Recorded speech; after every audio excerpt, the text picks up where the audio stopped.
मुझे Z category नहीं चाहिए, मैं रिजेक्ट करता हूं। आप इंसाफ करिए सर, उस पर यूएपीए लगाइए। और इनकी मैं 94 से पॉलिटिक्स में हूं, मैं आजाद जिंदगी गुजारना चाहता हूं। मैं घुटन के साथ जिंदा नहीं रह सकता इस दुनिया में। मैं मौत से नहीं डरने वाला हूं, हम सबको जाना है इस दुनिया से। बल्कि मैंने कह दिया कि मैं इस वतन में पैदा हुआ, मेरी मां की कोख से तो जमीन पर लिटाया गया।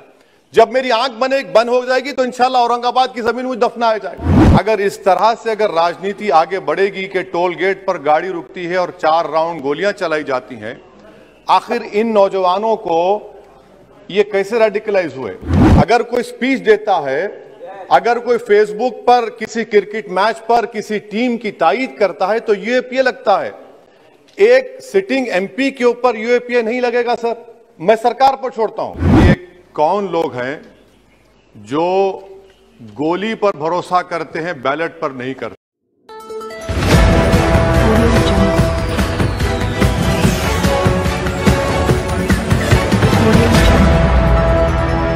कार पर हुए हमले के बाद मिली जेड कैटेगरी की सुरक्षा को असदुद्दीन ओवैसी ने ठुकार दिया है।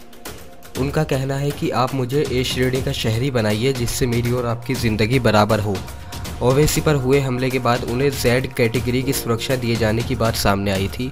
एमएम चीफ असदुद्दीन ओवैसी ने जेड प्लस श्रेणी की सुरक्षा ठुकरा दी है। उन्होंने कहा कि मुझे जे कैटेगरी की सुरक्षा नहीं चाहिए, आप मुझे ए कैटेगरी का शहरी बना दीजिए जिससे मेरी और आपकी ज़िंदगी बराबर हो। इस दौरान उन्होंने यह भी कहा कि यूपी की जनता गोली चलाने वालों का जवाब बैलेट से देगी।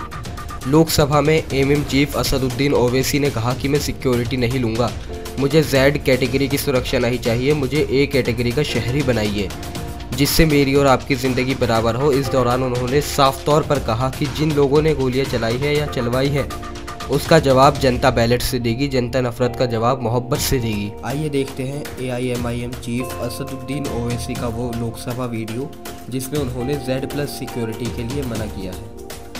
इस दो भारत को समझने की जरूरत है सर।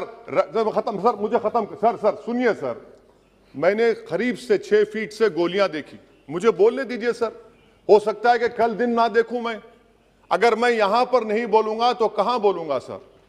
आप मुझे प्लीज बोलने दीजिए सर।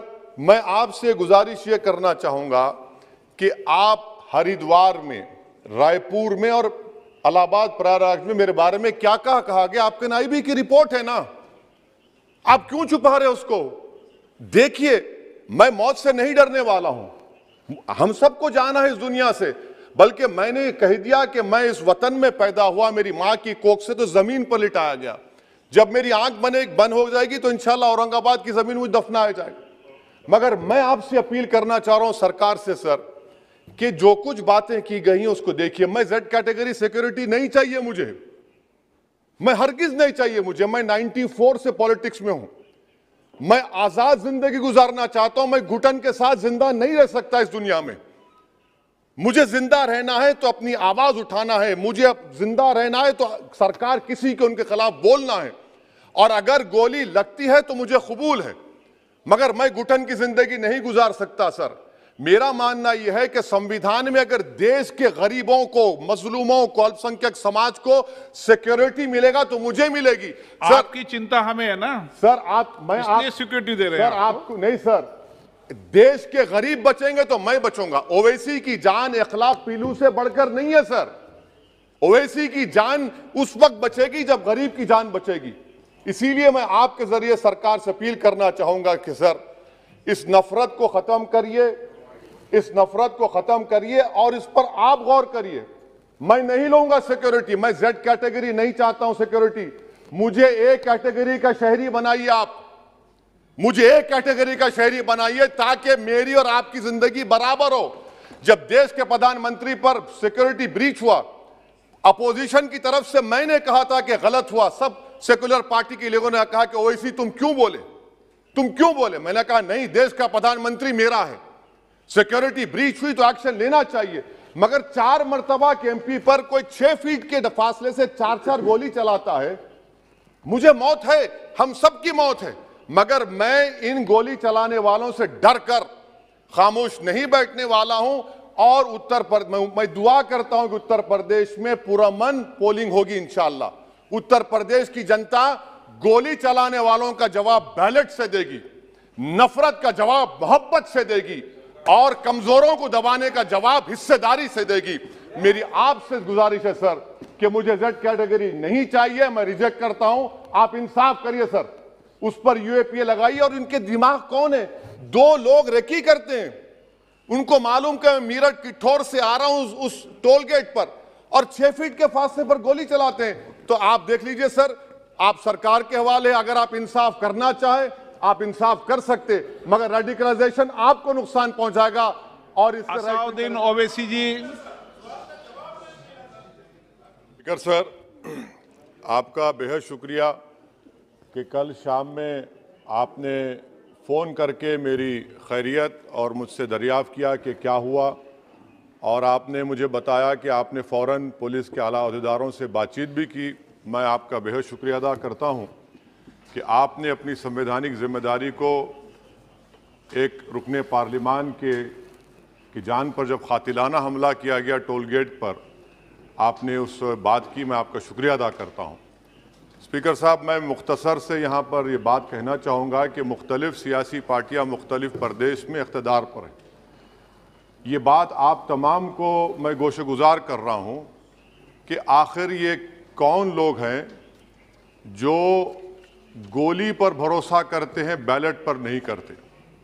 आखिर ये कौन लोग हैं जो इतना रेडिकलाइज हो चुके हैं कि इनको इस संविधान पर एतमाद नहीं रहा, उनको अंबेडकर के बनाए हुए संविधान के खिलाफ हैं, जो इतनी नफरत पैदा करते हैं।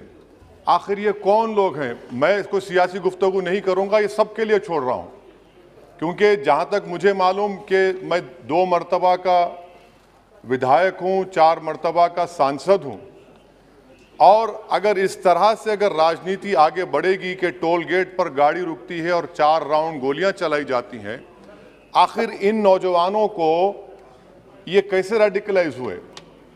और मैं सरकार से पूछना चाहता हूं कि क्या उन्होंने ये रेडिकलाइजेशन सैयद कुतुब की किताब पढ़कर रेडिकलाइज हुए, अब्दुल्ला अज़ाम की किताब पढ़कर रेडिकलाइज हुए, या अयमन अल ज़ोहरी की किताब पढ़कर रेडिकलाइज हुए?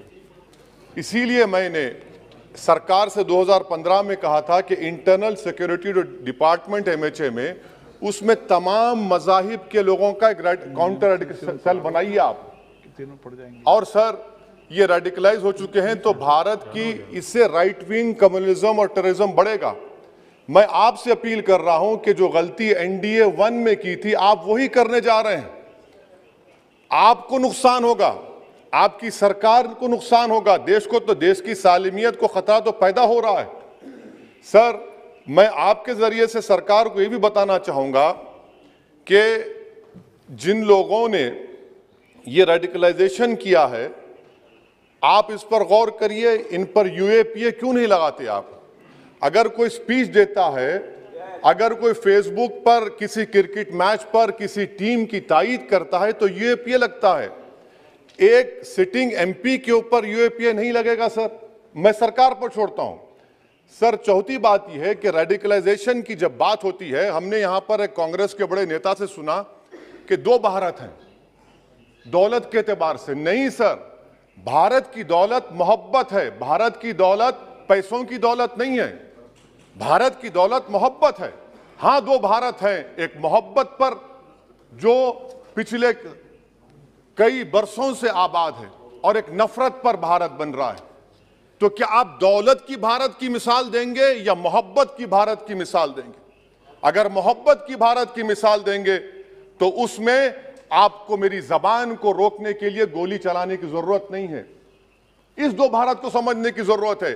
सर, खत्म सर, मुझे खत्म सर सुनिए सर, मैंने करीब से 6 फीट से गोलियां देखी, मुझे बोलने दीजिए सर। हो सकता है कि कल दिन ना देखूं मैं, अगर मैं यहां पर नहीं बोलूंगा तो कहां बोलूंगा सर? आप मुझे प्लीज बोलने दीजिए।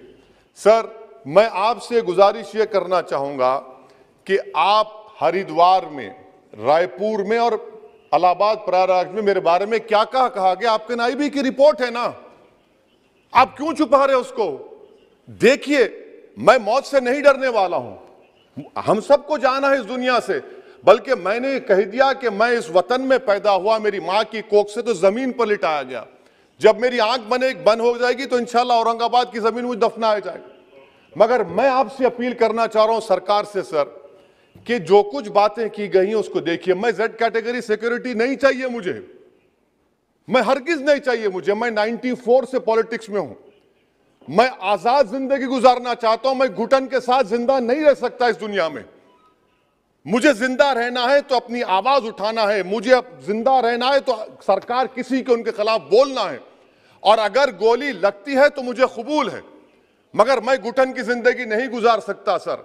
मेरा मानना यह है कि संविधान में अगर देश के गरीबों को, मजलूमों को, अल्पसंख्यक समाज को सिक्योरिटी मिलेगा तो मुझे मिलेगी सर। आपकी चिंता हमें है ना सर मैं इसलिए सिक्योरिटी दे रहे हैं सर आपको नहीं सर, देश के गरीब बचेंगे तो मैं बचूंगा। ओवैसी की जान इखलाक पीलू से बढ़कर नहीं है सर। ओवैसी की जान उस वक्त बचेगी जब गरीब की जान बचेगी। इसीलिए मैं आपके जरिए सरकार से अपील करना चाहूंगा कि सर इस नफरत को खत्म करिए, इस नफरत को खत्म करिए और इस पर आप गौर करिए। मैं नहीं लूंगा सिक्योरिटी, मैं जेड कैटेगरी नहीं चाहता हूं सिक्योरिटी। मुझे ए कैटेगरी का शहरी बनाइए आप, मुझे एक कैटेगरी का शहरी बनाइए ताकि मेरी और आपकी जिंदगी बराबर हो। जब देश के प्रधानमंत्री पर सिक्योरिटी ब्रीच हुआ, अपोजिशन की तरफ से मैंने कहा था कि गलत हुआ। सब सेकुलर पार्टी के लोगों ने कहा कि ओवैसी तुम क्यों बोले। मैंने कहा नहीं, देश का प्रधानमंत्री मेरा है, सिक्योरिटी ब्रीच हुई तो एक्शन लेना चाहिए। मगर 4 मर्तबा के एमपी पर कोई 6 फीट के फासले से 4-4 गोली चलाता है। मुझे मौत है, हम सबकी मौत है, मगर मैं इन गोली चलाने वालों से डर कर खामोश नहीं बैठने वाला हूं। और मैं दुआ करता हूं कि उत्तर प्रदेश में पुरअमन पोलिंग होगी इंशाअल्लाह। उत्तर प्रदेश की जनता गोली चलाने वालों का जवाब बैलेट से देगी, नफरत का जवाब मोहब्बत से देगी, और कमजोरों को दबाने का जवाब हिस्सेदारी से देगी। मेरी आपसे गुजारिश है सर कि मुझे जेड कैटेगरी नहीं चाहिए, मैं रिजेक्ट करता हूं। आप इंसाफ करिए सर, उस पर यूएपीए लगाइए। और इनके दिमाग कौन है? 2 लोग रेकी करते हैं, उनको मालूम कि मैं मीरठ की ठोर से आ रहा हूं उस टोल गेट पर, और 6 फीट के फासले पर गोली चलाते हैं। तो आप देख लीजिए सर, आप सरकार के हवाले, अगर आप इंसाफ करना चाहे आप इंसाफ कर सकते, मगर रेडिकलाइजेशन आपको नुकसान पहुंचाएगा और इससे राइट विंग टेररिज्म बढ़ेगा।